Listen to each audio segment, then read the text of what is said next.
Welcome to After Hours, Conversations for Music Educators, presented by Amro Music. This is where we share ideas and work towards solutions to better serve your students. This week, Nick Averwater talks about developing student leaders in your music program with Dr. Brandon Robinson. This conversation was recorded November 17th, 2020. Hey, good evening, everyone, and welcome to After Hours, Conversations for Music Educators. We've got a great conversation lined up today, and I'm super excited to get to spend some time with our guests as we talk about student leadership. I mean, what a great topic, particularly right now with everything that's going on, the importance of a vibrant leadership program in your community and in your school. But before we do, I've just got some basic housekeeping items that I want to run through today. First off, if you're joining us live, if you've got any questions, be sure that you're utilizing that Q&A, that question and answer box. That's what Dr. Robinson and I are going to be keeping an eye on. So if you've got anything you want to share, feel free to do that. Our next After Hours episode is going to be December 8th, Tuesday, December 8th. We're actually going to be hosting a familiar face on After Hours. That's going to be Mr. Scott Lang. Scott's been working on this really cool research project where he sent out a survey on the state of music education, and he got 2,100 responses back from music educators teaching right now. We're going to be talking about that data. What does it mean right now for the state of music education, and how can we use this data to plan for the future? So it's going to be a great conversation, and I look forward to talking to Scott on December 8th about the state of music education right now in the COVID era.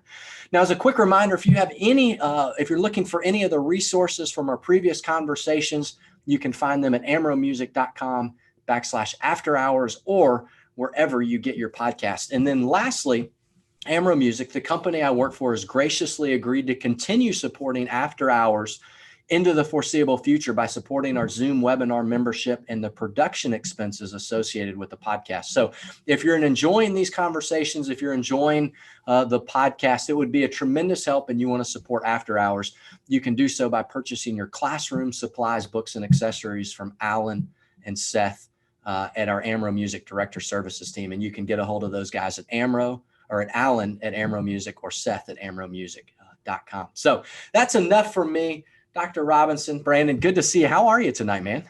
I'm doing fantastic. How about you, Nick? Man, I'm doing well. It's so good to see you. So, of course, I've known you for some time, but I want our listeners to get to know you a little bit.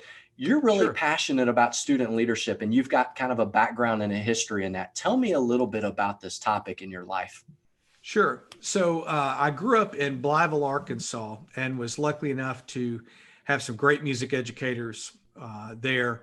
And I got the opportunity to be a student leader in my high school band. I was a section leader and then went on and was band council president and got an opportunity to, kind of work not only with my section, but kind of lead the band in a different way as opposed to being drum major. And then as I went to college at Arkansas State University, I was able to, be section leaders throughout my time there with the wind ensemble, with the marching band, and then was lucky enough to serve as a drum major for 4 years with the marching band at Arkansas State. So really got an opportunity to experience music from that side of it and from that side of leadership. So, and then at my time at Arkansas State University, we used to do a drum major leadership camp that was run by Brady Massey, who used to be the band director at Pocahontas and is now at Williams Baptist, is my first leadership teacher, mentor. And I learned probably 99% of the things that I do now. I learned from Brady, as a lot of the people in the Mid-South have. And, he gave me an opportunity. I worked with him at the Arkansas, at the ASU drum major camp. And then he kind of bowed out of that. I took that over and kind of ran it from an administrative standpoint as I started teaching. And then once I started teaching, I started to see benefits for including my students in leadership programs. I would have some of them come to my drum major camp, and then it kind of branched out from there. I would have guests come in, and it enabled my students to get a lot more out of our program than just the notes and the rhythms. So I'm very passionate about about student leaders and giving our students an opportunity to gain more than just music in the program. That's fabulous. And no doubt, I mean, you're a product of this. I mean, you got to live the benefits of it. And you mentioned just being more than a musician. You know, you got to realize and feel what it's like to have to lead some of your fellow classmates and the experiences that went along with that. And so that's fabulous. And so now, of course, you're teaching there at Mississippi College for Women. Is that correct? Mississippi University for Women. Mississippi University for Women. Thank you so much. Yep. You've been there for a couple of years and getting their music ed program ramped up and trying to take those same lessons and apply it at the university level. Absolutely. One of the things that I love about my current job is I'm able to teach music ed courses, and I'm in charge of the music ed program here at the W, and I absolutely love it. I've always wanted to train future teachers. I felt like that was something that, based on my experiences from teaching junior high to high school to college, and I've had a lot of performance experiences as well, that I felt like I would be well suited to kind of train our future teachers. And getting this opportunity now at the W to teach music ed majors is a blessing and something I really enjoy doing. That's great. That's great. So we're going to spend a lot of time tonight talking about the what and the how. How do we develop student leaders? What do we do to develop those student leaders? But first I want to start with the why, because I feel like when we have a clear why, it makes the what and the how conversations go much, much better. I mean, why is it important that we take the time to develop student leaders? I'm going to use the word intentional, you know, rather than just handing out titles. Hey, you're my drum major. Why is it important that we take some time as educators and leaders of our program to intentionally develop the student leaders in our band or orchestra program? Yeah, for me, I think as an educator, not just a music educator, but as an educator, we have a responsibility to our students to get the most out of them. And when they show up in your music class, obviously they're expecting to play their instrument, learn about rhythm, learn about timbre and texture and literature and all those things. But I think it's also our responsibility as an educator to prepare them for what's going to happen outside of your classroom. And, you know, music, as we know, you could play music. It's a lifelong, you know, journey. You know, you could play music in your community orchestras, your churches. There's, you know, community bands. We've got faculty members that play in our wind ensemble at the W. That one got a master's degree in performance from the Boston Conservatory, and then we've got a student that has been playing their instrument for 2 years. So, you know, we've got a wide variety of things, but I think it's important that we provide those opportunities to our students outside of music. Because, you know, obviously some will go into music, you know, whether it be music therapy or be a teacher or a performer, but the majority of our students are going to be doing things outside of music. But the skills that they learn in band or in choir or in orchestra will help mold the kind of person or the kind of manager or the kind of teacher or lawyer or doctor that they're going to be. And I think we've got we should have a greater goal in mind, not just to teach the notes and rhythms, but to help get that maximum potential out of each of those students. And sometimes they don't know they have it. They've never been provided that opportunity. And what I've always tried to do, especially at a young age, even in my beginning band class, any of my beginning band students that watch this, they'll know, I would have in my beginning band class, I would have a different student responsible for kind of warming up the group occasionally. And we do it maybe once a week, and I'd have them and they'd kind of get up in front of the group and they'd have to pick out a tune to play. You know, I'd kind of help them along with it, but it provided them the confidence to get in front of the group as a sixth grader. They're having to make decisions on what it is that we're going to do. I wouldn't tell them that. And then they're building that confidence and kind of seeing how that they have the ability to do that. So when they get put into that kind of position, whether it be maybe in speech class or they have to give a paper, or maybe later on down the road, when a leadership position in high school opens up, whether it be section leader or drum major or band captain or librarian or it could be outside of music. They're preparing. We try to prepare them at a young age to feel comfortable. So when they have that opportunity at an older age, that they'll make the most of it. Yeah, I absolutely love that, because I think you are right. The statistics tell us the sizable majority of people do not go on and continue playing after high school. And as a musician, I know all of that breaks all of our hearts, but it's just the reality. But to your point, they go on to become working members and contributing members of society. And I think back to my own experiences. I was very involved in Boy Scouts growing up, went on to get my Eagle Scout. And the reality is that I can't remember how to tie most of those knots that we learned in Boy Scouts, and I sure couldn't start a fire or any of that stuff. But I remember my time as the senior patrol leader and trying to motivate, and when we were doing these scouting challenges and camping trips, and so I remember and can recall those lessons that I learned. And it's the same principles as band or academic or athletics or really any of these activities. Absolutely. Yeah. That's great. Okay, so let's talk about the differences between, maybe a large school and a small school, because I know you've taught at both, and you're from Northeast Arkansas, where there's this blend of large schools and small rural communities. I think sometimes people get it in their mind, well, I'm at a small school, and the idea of leadership development, and that, we've only got 20 kids in our high school band. We don't need to fool with any of that. Why is it important that we work with leaders and develop leaders regardless of the size, and what does that look like in the scope of a band program? Sure. Well, I've taught in school districts where we've had a university very close by, where we could utilize university students that were music majors and were going to be teaching soon, to help with sectionals and help with camp, to teach private lessons.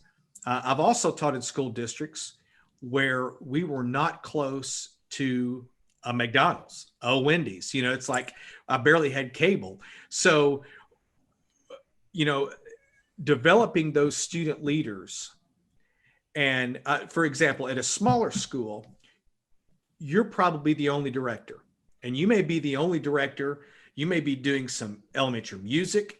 You may be the choir director and the band director. You may be it. And I think providing the opportunities for your students to lead and to train them to do sectionals and to lead their peers can really benefit your program. Because one of my favorite quotes from Ben Franklin is, "Many hands make light work." And there's an old school mentality that that I've had conversations with more veteran teachers, that one of the biggest problems that they have is giving up some of that hands-on experience. That hands-on, I've got to have my hand in everything. No, you actually don't.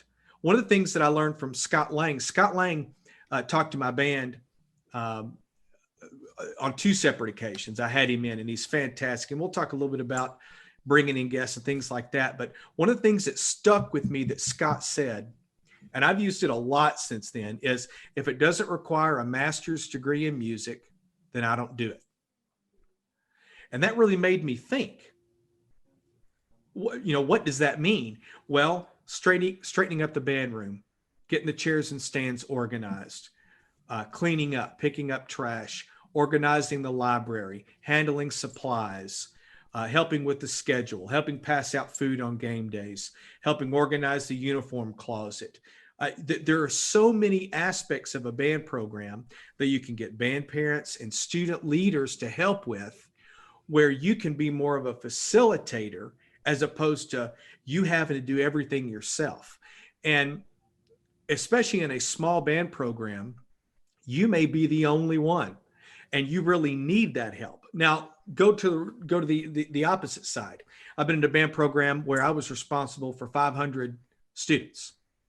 Well, I think having a student leadership program in that kind of situation is equally as important, but maybe a little bit different. We've got a lot more equipment. We've got a lot more uniforms and supplies, and a lot more just kind of day-to-day operations. We've got a bigger budget. We've got more staff members. We've got probably folks that are helping us from the local university, to help us with sectionals and private lessons. So there's a lot more to organize. And as a director of bands, you've got a lot more hats to fill. You've got to talk to a lot more parents. You've got a lot more administrative. So from an administrative standpoint at a larger school, you've got a lot more hats that you've got to wear potentially. So it's very important that you utilize the students in your band program to help do the things that you don't have to do yourself. And sometimes that's tough. I think we're kind of control freaks in a weird way because of our personalities as a musician and as somebody that teaches and administrates. But your students are going to get a lot more out of your program if they have some ownership in it. Yeah. Well, and I think you just kind of touched on this, but you think about, to a certain extent, when somebody graduates with a degree in music, how much of their success has been attributed to their individual skills and accomplishments? And to a certain extent, it's a pretty decent amount. It's been their ability to play their instrument and study on their own and perform a senior recital and to do all of those things. And then all of a sudden you switch into a position where your efficiency, your effectiveness, your success has a tremendous amount to do what other people do. And that's a huge shift going from the college level where, hey, I did my senior recital, it was me, to I have to lead all of these people, and what we do collectively determines our success. I mean, that's a challenging mindset shift. My first concert as a teacher, it was the holiday concert at East Junior High in Blytheville, Arkansas. And I remember it like it was yesterday. I remember, trying to get them as prepared as possible. We had a very small band. And I remember standing up before I got to the side of the podium. And I remember thinking, I have no idea how this is going to go. Like, every bit of my trust is in what's about to happen with these young people. And, all we can do is give them the best advice that we can, make sure we have a great plan for what we want to accomplish during, the time that we have, and, try to get the most out of them. But you're right. I mean, I know it was a handful of years into my into my established program where the leadership felt, and I think this kind of goes hand in hand with the success of the program. When I felt really comfortable with our leaders and their development from younger to older, and the things that they did, and things kind of started working like clockwork, where I just kind of knew things would happen. Like when I would show up after a ball game, I didn't have to tell my drum majors that everything had to be picked up and cleaned and the equipment truck had to be unloaded. They knew this is what has to happen before we leave. So, once all of that kind of stuff started happening, everything else kind of got into place. When I would stand on the podium to give a downbeat, I wasn't concerned at all about what was going to happen. I knew it was going to be good. And I don't mean that in an arrogant or a cocky way, but I felt like we were prepared. And part of that preparation process is getting those students to buy into that leadership program, and them, really getting the most out of not only themselves, but everybody around them. Yeah, I think you're 100% right.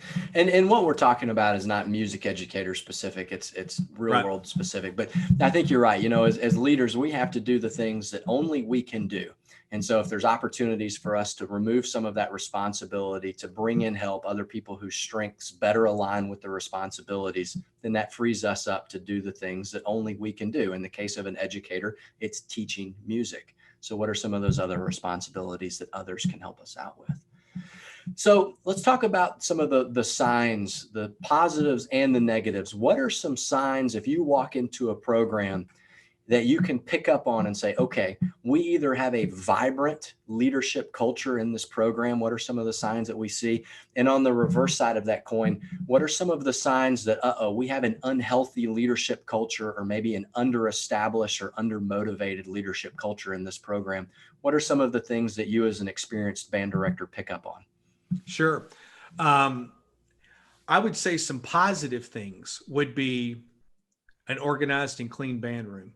if I walk into, as somebody who's recruiting for our university now, when I walk into a band room and I see things in their place, obviously there's day-to-day operations that, things get messier, instruments get pulled out, but things are in their proper place and there's not, music thrown everywhere. And that's the sign of good leadership.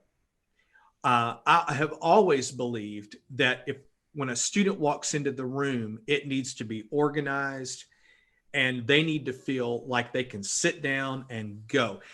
That's why I always felt like I didn't want to wait until Monday morning to unload the equipment truck, because that meant when they walked in the room, they were going to be dreading coming in there because I got to unload a bunch of sousaphones. I wanted them to do that on Friday or Saturday night.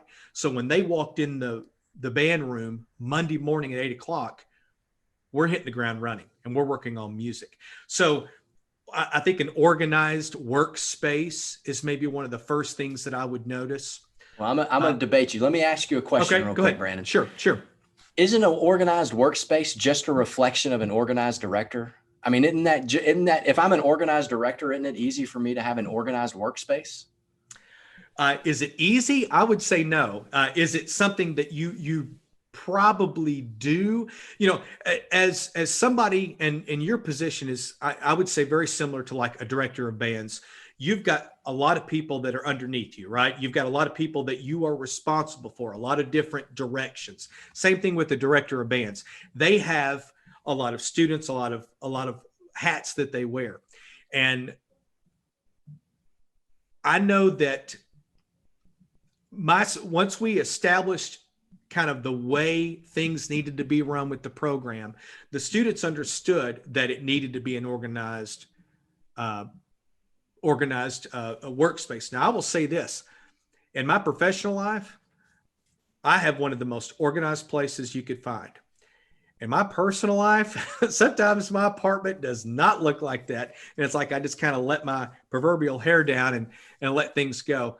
I don't know. I think that our students are a reflection of us and what our expectations are and what we want them to do and what we expect them to do. If we don't expect them to keep a good, clean workspace, they're not going to. They're not going to. And it goes beyond that. It's not just about picking up trash. It goes to having a good maintenance with your instrument. If you're going to come into a junky band room, you've probably got an instrument that hadn't been cleaned out and swabbed out and brushed and flushed as far as your brass instrument is concerned. So I think a lot of that has to do with the expectations and what we want. Yeah. So what you're saying is the clean band room does not reflect the band director's strengths. What it is actually reflecting is a clarity of expectation to the students. I think so. And I will say my students used to make fun. Actually, what they would do is, like, on my desk, everything had to be in its place. And like my drum majors would come in and they talk to me and say, "Hey, Mr. Armstead, I need to blah, blah." And while they would be talking to me, they would move my stapler just slightly out of place. And without even realizing, I would answer their question and I'd reach my hand up and I'd straighten the stapler back into place. And like this went on for months and they just laughed. And finally they told me about it. And I was like, why are y'all doing this to me? But it's kind of one of those things. Yeah. One of my current students just said, "I did that." Yes, you did, Michelle. You're one of the students I'm talking about. And she's a college student. She's about to graduate. Your students are going to do that to you too, as well, Michelle. Yeah, I think it's based on expectations of what we want as a program, because and it's not just about being anal about that kind of thing. It's what I tried to surround myself and mimic my programs after people that I really respected. And one of the best band directors that I know is Steve Warner. Steve had great, and I don't use the word great loosely, had great band programs at West Memphis, at Hughes, West Memphis, and at Jonesboro. And one of the things that I respected most about Steve is he wanted a well-rounded program. It wasn't a great marching band, a great concert band. You talked about getting the most out of the individual side. He did lessons for his all-state players. He did, the kind of preparation and expectations that he had for his students in his program were top notch. And I tried to emulate a lot of that, try to put my own kind of style on it. But those are certainly some of the building blocks that I did. And incorporating that student leadership policy is a very important part of that.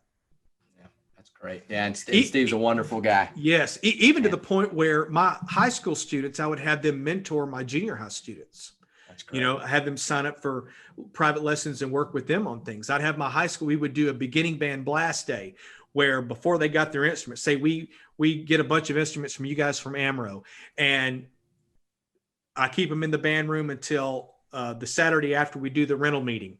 And I bring all the beginners in, and I hire an expert in each of the different instruments, and you've seen a lot of groups around here do that.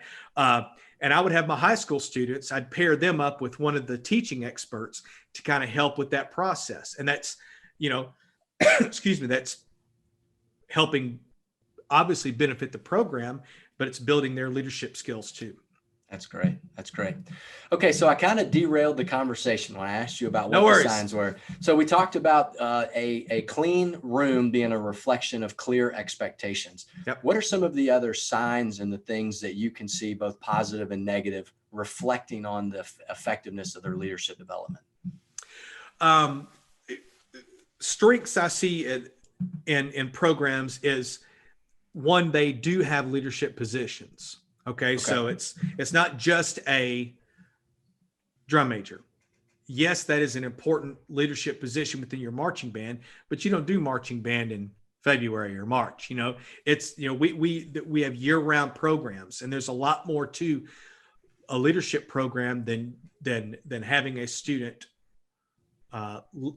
student lead your marching band.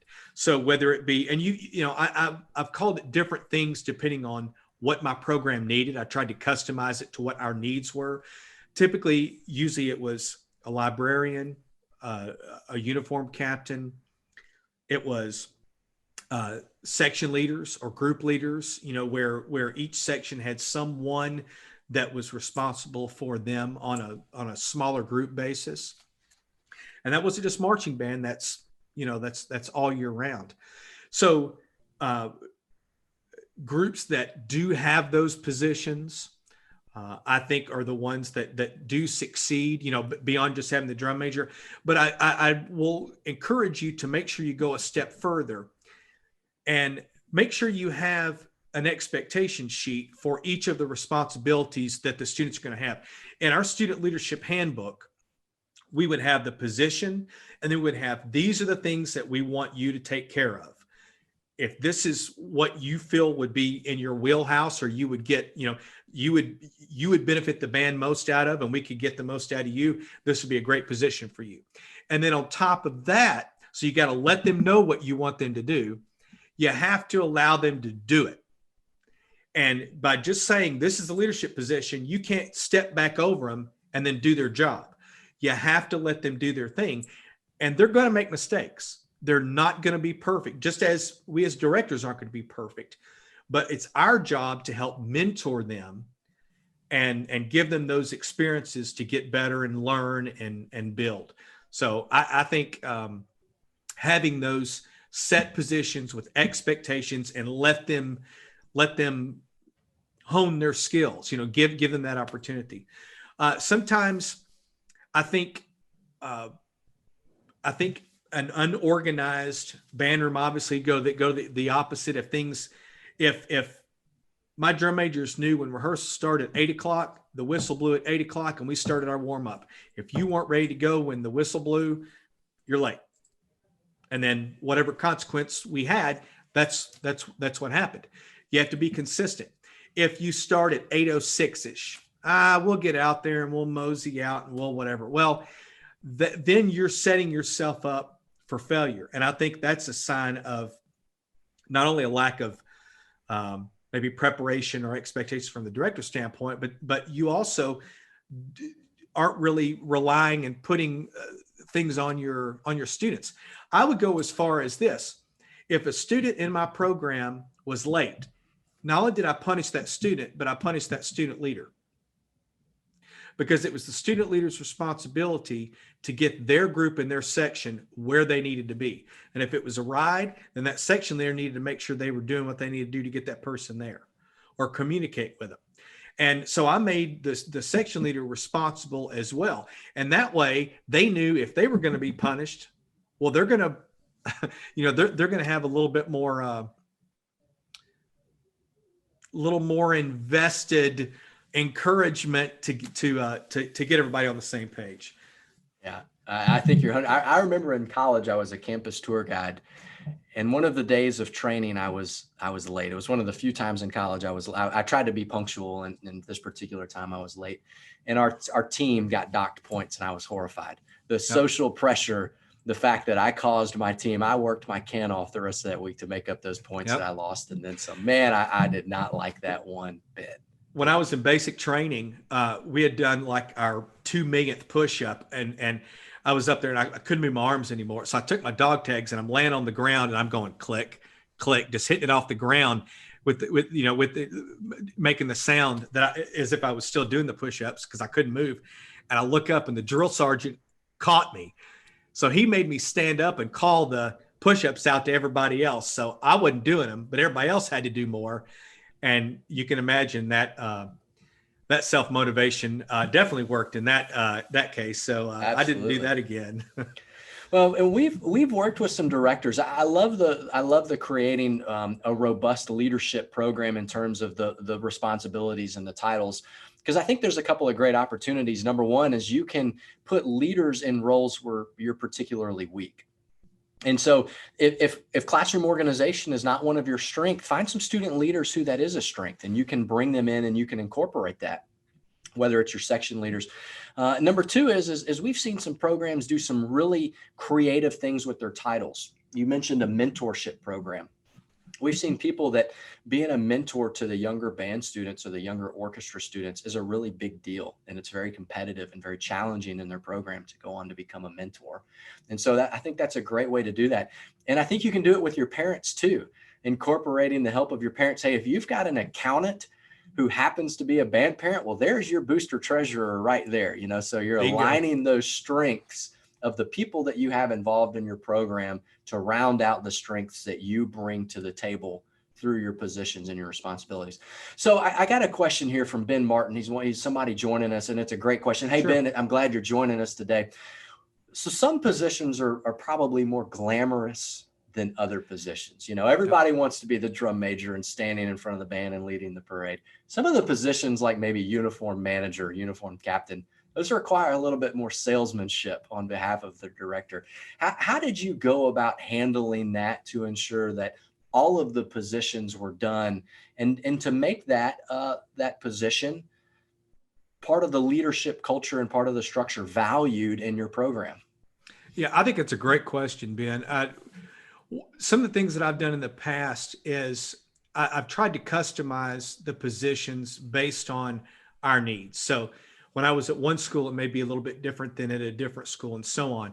But I put, I put a leadership packet together of expectations so they knew what each position was and then what it was that was expected from them.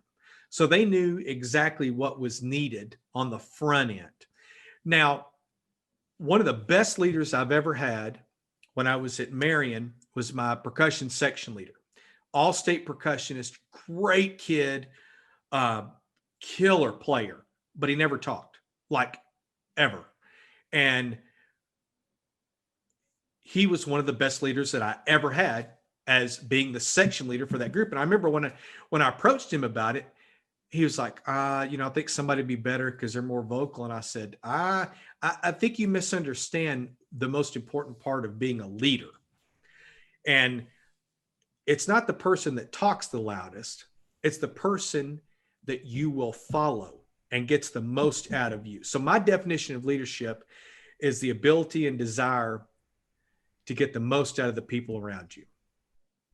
And that student could do that by his playing. And it wasn't, now when he did speak, they listened because it wasn't very often. But it was a great example of, he knew his part. He knew all the bass drum parts, split parts. He knew the tenor parts. He could do everything. And he was able to really lead from a musician standpoint as opposed to a vocal. Now, somebody that's maybe more vocal, they may be better suited for a different position. Specifically kind of what you're talking about, there are some positions that are a little less quote unquote glamorous, like they may not be on the podium or be visible. Well, to me, I think and this is one of the things that I really tried to instill in my, especially drum majors, but in all my student leaders, that everybody's equal. Everybody is equal. Now, everybody may have a different set of responsibilities, but every piece of the puzzle is important. And if we don't have everybody doing their share, then our program doesn't work. We're not going to get the most out of it. Now, what I would do for those students who were like our uniform captains and like our equipment captain, they were in charge of getting the instruments on the truck, off the truck, lined up, all the extra instruments, the extra equipment that we would bring to all the performances. That's a huge job. That in some cases, when you think about the amount of money that's involved, maybe the most important job, because the safety and making sure we got all that stuff. Well, occasionally I'd take them out to dinner, or if they were going to be loading the truck at 1, I'd get them out at 11 and we'd go to lunch down the road, and I'd buy them pizza or McDonald's, or I'd get them to come to the band room and I'd have pizza delivered. I would give them a few little perks like that, just to let them know how much I appreciated what they did. And obviously, you're not going into positions like that for the notoriety. And that's one of the things that you kind of have to instill in your students, that being a leader in our band program doesn't mean your name is in lights or you're the most important person. It's about the togetherness. It's about the group and how each person can give what they can that'll benefit the whole. Yeah. And so, explaining that and making sure they understand that, and then making sure as the director of bands or the band director, that you let them know how much you appreciate them. And it doesn't necessarily have to mean through a pizza. It could be through an email or a thank you or a whatever. But, and I think that goes with all the positions. I would also have my students do personalized thanks within the band program too. I think that's what you're talking about is so important, both the thanks and understanding the why and recognizing people, because regardless of where we are as leaders of our program or of our business, there are always positions that go unnoticed when things go right, but everybody notices when things go wrong. So I know here at Amro, a great example is the gentleman who works on our dock. We can ship 75 packages in a day. And if all of them go to the exact spot they're supposed to go, nobody notices. Yep. But if he ships 74 to the right spot and one of them to the wrong spot, I get a phone call.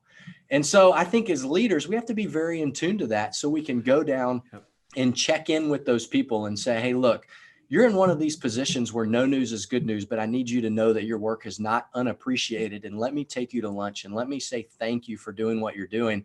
And I think what you're also doing is clarifying the why. And let me tell you why it's important that you do your job well, because when it doesn't, things get out of whack. And although you're under the radar, you're an important part of the team here in our program or in our company or in our business. And what you do is important and valued. And as leaders, that's hard for us, but we have to take the time to do that. So I love that, taking people to lunch and appreciating, clarifying the why. Because when they understand why their position is important, they'll probably do a much better job at it. Absolutely. Yeah, I completely agree. Yeah. And that, you talk about the why a lot. I'm assuming you're referring to is it Sinek book?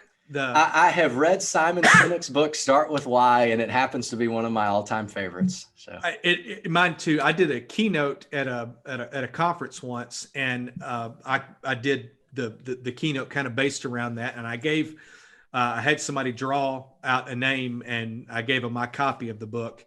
And for those of you out there, music educators, it is, educators, leaders, really any business. It's a great read, and you can you can, put it toward any kind of business that you're in. And it really helps you understand the why and what you do. And it helps you be able to explain that to the people that you're around to get the most out of them. Yeah. Because obviously we're motivated. We are in our positions, but for a reason. Our job is to get everybody around us as excited and as motivated and on board as what we are. And I think that's a great book. Yeah, I completely agree. It was that one and the 21 Irrefutable Laws of Leadership by John Maxwell are probably two of the more influential books I think I've read over. Yeah, I've read a lot of his stuff. I've got probably 8 or 9 of his books. Yeah, Maxwell they're really good. Okay, so let's talk about some of the hows, and we talked a little bit about that, and then we've talked about developing or putting out some of the positions. What are some of the other hows and the what's that directors can do if either they're just starting out their career and they're wanting to get this going, or maybe they're thinking, hey, I haven't focused on this in the past and I want to reinvigorate my leadership program in my band or my orchestra. What does that look like?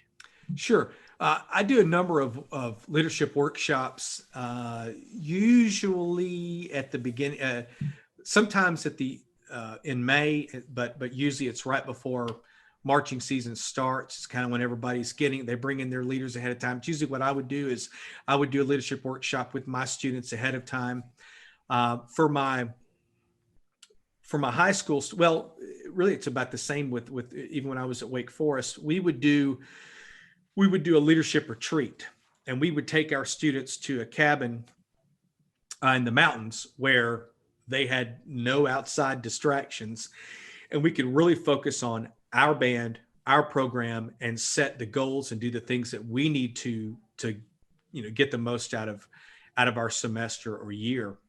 And so we would sometimes bring in guests to speak. We would do goal sessions where it would be, we'd set large group goals. We would set section goals, some more chamber type goals. And then we would set individual goals. What do you want the individual to look like that's coming in as a freshman or coming in as a new person into the band program? What do you want them to look like? What is their goal? So that way, when they step foot inside that band room for the first time, whether it be a college group or a high school group or even a beginning band student, you can say, this is what we're looking for. These are the attributes that we want.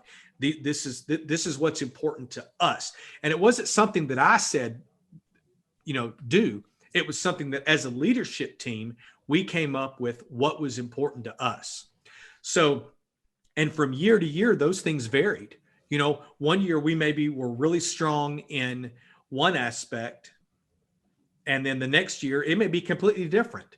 Well, your goals and vision may change a little bit. So it's almost like establishing a vision statement for those specific type, groups. So I've done a lot of that kind of stuff.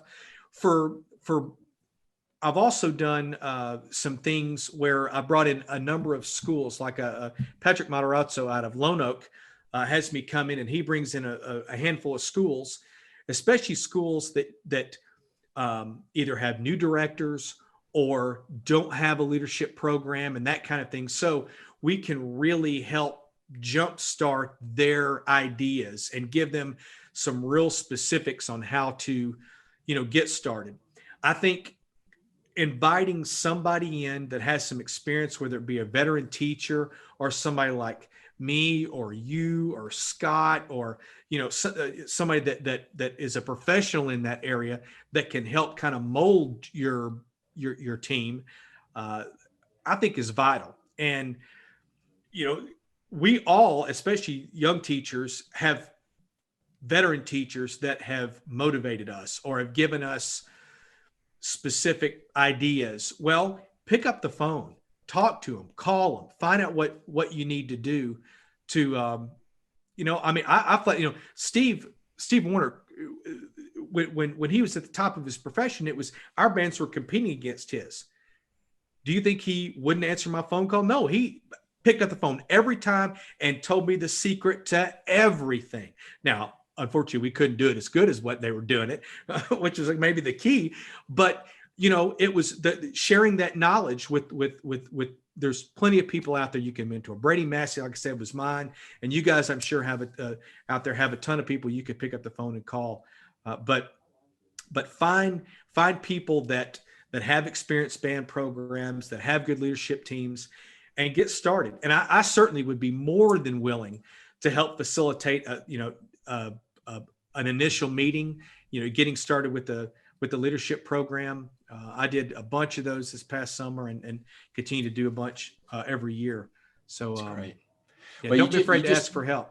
Well, you just touched on about 4 here that I want to go back at. So we talked about hosting a leadership camp, clarifying expectations, having your student leaders spend some time together. You talked about cross training with student leaders, getting student leaders from other programs together and having them spend time together to maybe jumpstart your own leadership initiatives. Talked about bringing an outside leadership speaker, somebody that can come in and bring a different perspective to your program and help those conversations go on. Sometimes we hear about, well, they just need to hear it from, somebody that's not their director.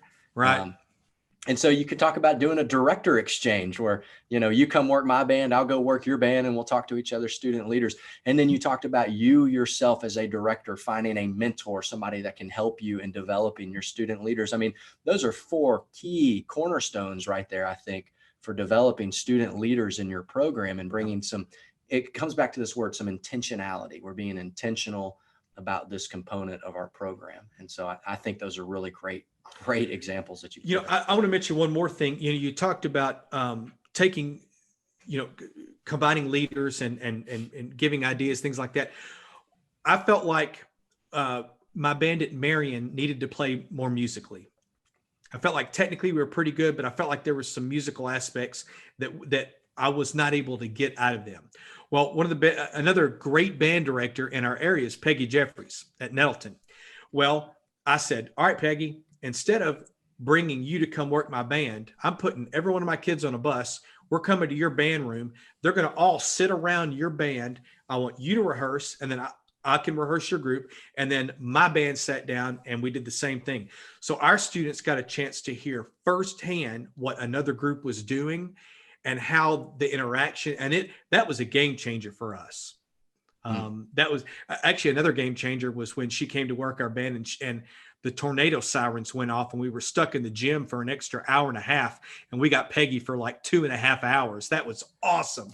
That was not on purpose, by the way. I had nothing to do with that. That was just luck, but she's fantastic. And, find somebody that you truly respect. And like, for example, I found what I felt like one of our weaknesses was, and I said, let's go. I want you guys to experience this. And it really helped us a ton. Yeah. That's such good insight. And I have yet to meet an experienced educator not willing and just to bend over backwards to give back to the next generation of music educators.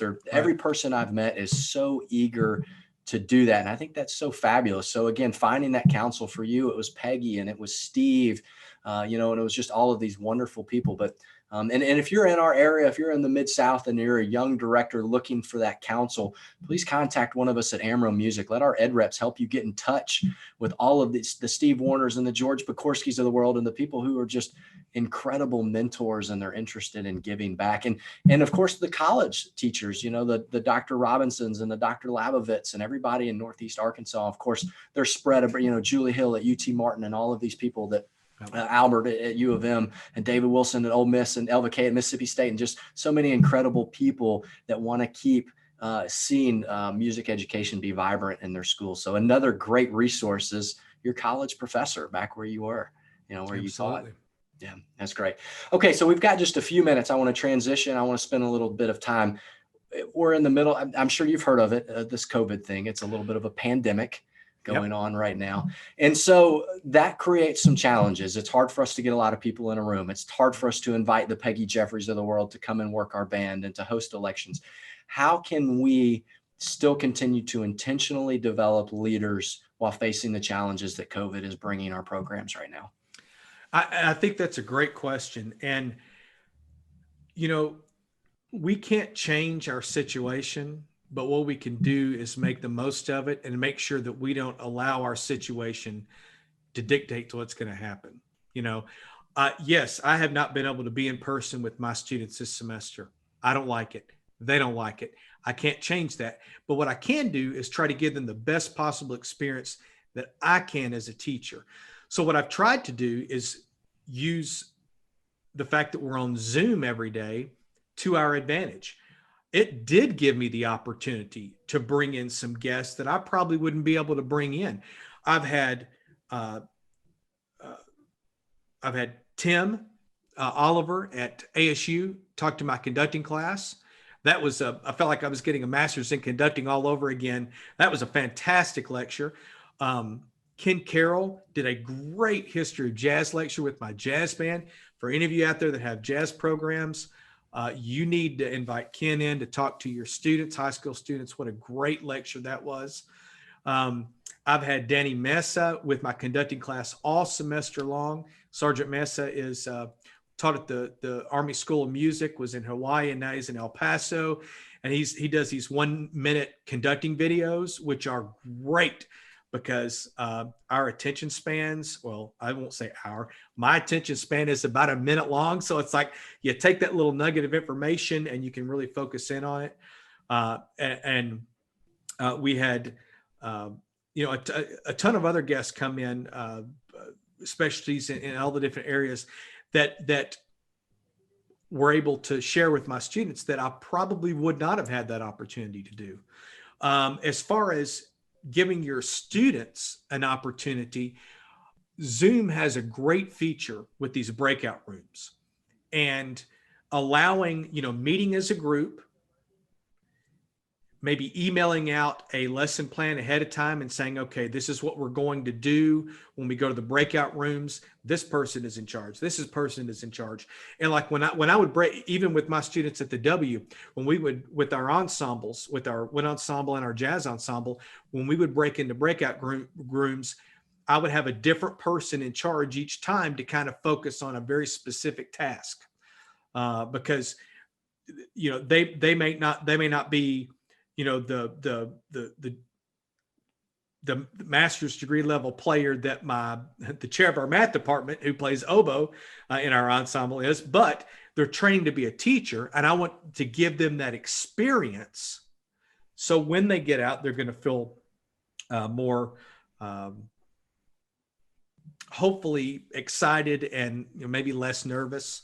I had one of my students, current students, Michelle, she did not want to get up and conduct our wind ensemble this past spring. And I just told her, you don't have a choice. You're going to do this. I even kind of let her pick the piece and I walked her through it.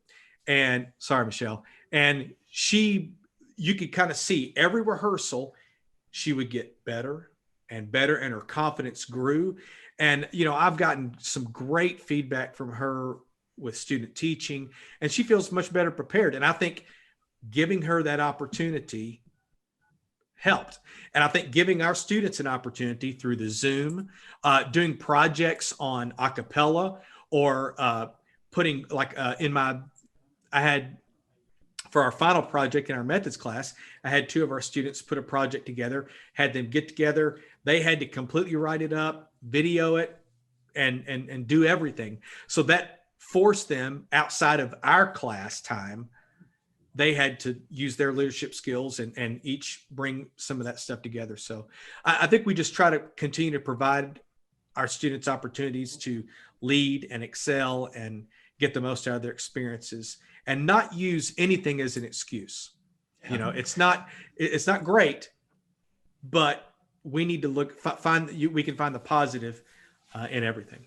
Yeah. Yeah. And I love that mindset because the why remains unchanged. COVID hasn't changed the why. We still need well-rounded people ready to contribute in society. And music provides that opportunity. What we do hasn't really changed. We still need to provide leadership opportunities to create well-rounded people. How we do that is what's changed. And exactly. So I love that you kind of approach that. Hey, I'm going to bring in all of these people to come in and provide a second opportunity to have these opinions and these thoughts in my program. So how I do it has changed, but the what and the why has remained unchanged through all of this stuff. So I think that's a great way to approach COVID in general, but particularly the development of our student leaders and everything. So, Dr. Robinson, thank you so much. I mean, this has just been a wonderful conversation. It's always good to see you and just to sit around and talk shop a little bit. Absolutely. Before we close out, I'll ask you the same thing I ask everybody that joins us. Do you have any just closing thoughts or final advice that you would like to share with our listeners this evening? Absolutely. From a leadership standpoint, you guys probably already do more than you realize. You may not have a leadership program established, or you may not have a ton of experience with that, but I guarantee you're providing your students more opportunities than you realize. I would encourage you to really try to put some things down on paper and look beyond teaching the music to get more out of your students. And in turn, what you're going to find out is those students are going to give you back so much more in return to the program, and it's going to be able to heighten your expectations as a teacher, their expectations as a student, and you'll find that things will just continue to grow and get better. Yeah, that's such good insight. So I appreciate that. Well, for the people listening, Suzanne and Dylan, we've got some people who are asking some really specific questions here. And so we've got just another minute. So I'm going to jump us over to Suzanne. It's okay if we just go over a minute or two over, but we've got some great questions. And so I don't want to turn my nose at these. So one of the questions that Suzanne is asking is how do you go about developing and choosing student leaders with younger students? Sometimes those younger students have kind of that goofy or that, laissez-faire, not really caring about this content right now mentality. Did you find any magic pixie dust when it came to working with those younger students? Well, I will say it takes a special person to teach young students, and clearly I'm not a special person. However, I think what I always tried to do, especially with the younger side, with middle school, junior high, rather than labeling, you're going to do this, I would try to have opportunities for the students to get up and do things, whether it be lead the band in warm up, or, okay, we're going to play through the march this time. All the flutes stand up, get in a line. You guys are going to conduct the band through the march. We don't know how to conduct. Sure you do. Just keep the beat, get and let them see and see what they can do. And then maybe even get the band to give some feedback. What did you think? What was good? And you always want to be careful. Make sure you always say a good thing, before you say a thing you need to work on, make sure you train them, to be positive. But providing opportunities is just like with the beginning students. I would have a different student run an exercise, or I would have an individual play and then the group play, or I would pick a student out and I'd say, okay, you're going to be my model today. So every time instead of me modeling, I'm not talking about my beautiful face, I'm talking about on my instrument, I would have that student, okay, this is how I really want the tone to be in this section. Warm, dark. All right, would you play this section and really focus on tone? And obviously you want to make sure that you're picking a student that feels comfortable like that. But sometimes it's good to have a student that maybe is a little shyer and doesn't feel as comfortable, and it will help get them out of their shell a little bit. Just providing some opportunities, and then as you kind of see and give them those opportunities, you'll see the ones that really like it and really start kind of asking questions about, okay, I really like this. What are some positions, that I can I would always have my high school leadership team come down and talk to the middle school about high school band and what their contributions were. So that way everybody kind of knew what was going on and what was expected as they moved up, not just within the band program, but within those leadership positions too. But I would just say, give them chances, give them opportunities to do stuff. That's great. So what I'm hearing is that as you were working with younger students, you became less position driven and really almost less objective driven and more characteristic driven. Let me kind of give them the opportunity on a rotating basis to explore and develop some of these characteristics of a leader, so that by the time they get to the high school band, they're prepared to take on the responsibilities. They've developed the leadership characteristics, and they're now prepared to take on the responsibilities of a leader. So yes, that's exactly right. I would take the 3 or 4 top things I would do. Communication. I would pick the things that were most important to me and our program, and I would focus on putting them in positions to see what they could do with those. In some cases, it was, I want you to teach the lesson. You're teaching line 50 today. The students have great ideas. Sometimes we just get in the way. We just need to get out of the way and let them do their thing. And, you never know what they can do.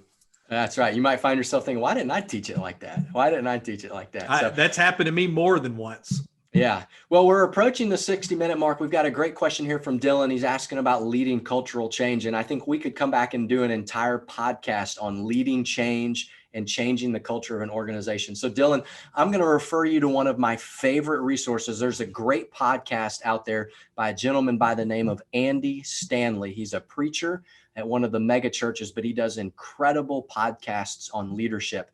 And he's got an entire 4-part series in his podcast called Leading Culture and Leading Change in Your Organization. And I would encourage you to go check those out. He really does a great job breaking it down into the steps necessary to lead change in your organization, because that is a heavy topic. And again, we could sit here and have all of the beers in the world or all the podcasts in the world talking about leading change and everything that goes along. So Dylan, check out Andy Stanley's podcast on leading change, because I suspect it'll give you some great thoughts and some great resources as you tackle what's going on there in your particular program. So, well, that's all the time we have. We're at the 60-minute mark. Dr. Robinson, Brandon, it is so good to see you. Thanks for being on here tonight and sharing some of your insights, my friend. Absolutely. I really enjoyed it. And I wanted to mention, if anybody does have further questions, I'm happy to answer those, or if you need to shoot some ideas or just get a brainstorming session, I'm more than welcome to do a Zoom with you as well. So you can reach out to me, email or cell phone. Do you have my contact information? Or yeah, we'll post all of that on our website with the resources. Great. So we'll put your contact information. So any of our listeners that are thinking about contacting Brandon or want to reach out, have some follow-up questions, we'll put his phone number, we'll put his email address, so you can have those conversations. And what a great resource in Brandon to continue these conversations on. So again, everybody joining us tonight, thank you so much. As a reminder, you can find the resources from today's conversation and all of our previous conversations online at amromusic.com/after hours. Our next episode, our live podcast recording, is going to be December 8th with Mr. Scott Lang on the state of music education right now. It should be a wonderful conversation. So for everyone joining us tonight, thank you so much. Stay safe, wash your hands, wear a mask, have a wonderful evening, and we look forward to seeing you on December 8th. Good night, everyone. You've been listening to After Hours, Conversations for Music Educators, presented by Amro Music. This podcast features conversations with music educators who are finding innovative ways to teach their students. You can hear and see more conversations at amromusic.com/afterhours.